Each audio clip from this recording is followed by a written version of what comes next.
Hello, we're Maze Play, and we'd like to show you our FarmPass QuickTouch redemption. So I just went online and purchased some tickets to go to the corn maze, and I want to show you how we redeem those. So I got an email that shows up like this that tells me that I purchased the ticket. And at the top it has a link that says Open FarmPass. So we do that and we can get to our QuickTouch redemption. So I just touch that.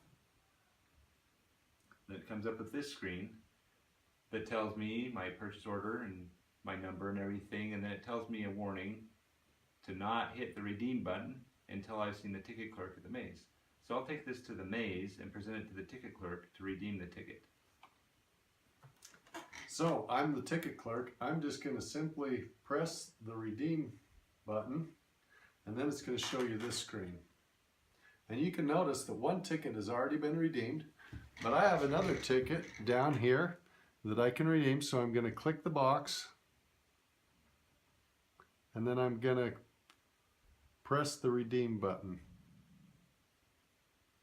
And then I can say thank you for coming to the maze, and that's all it takes to redeem a ticket once you get to the maze.